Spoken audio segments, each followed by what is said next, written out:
Alright, check this out. Big shout out to Teth47, subscriber on my YouTube here.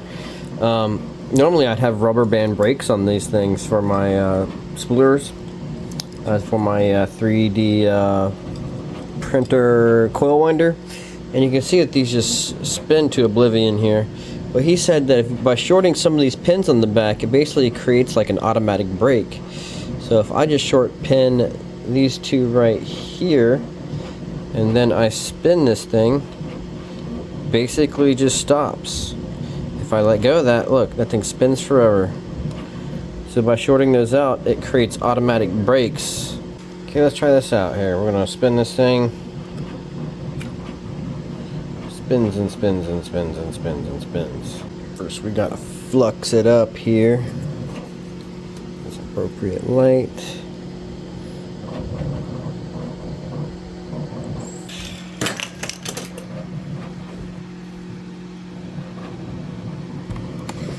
Nice.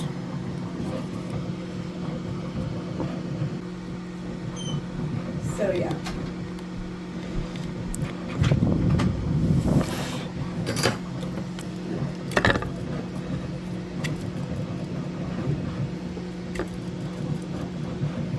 I mean, doesn't feel like it does anything. Try moving it from this one, and we'll put it on this one.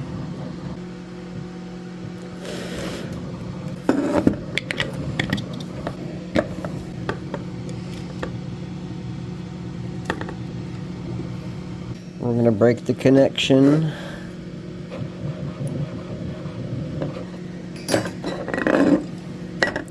Put this guy back. 1001, 1002. Let's try to do this again. 1001, 1002, 1003, 1004, 1005, 1001, 1002, 1003, 1004, 1005, 1006. Here's the second one. And now this one. Good enough for test. Should be dual resistance.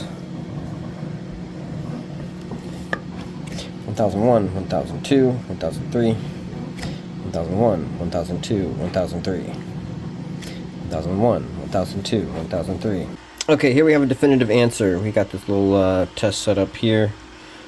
Disconnected, you can see that we get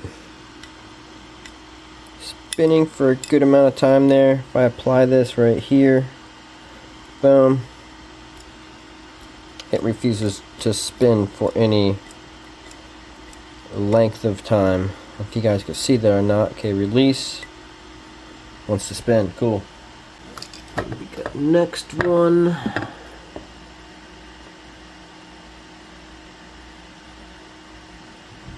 Perfect. So maybe does help a bit. I'm gonna redo this one here. Okay, I think we have it. For what it's worth, brakes applied. This is Stan's Revenge.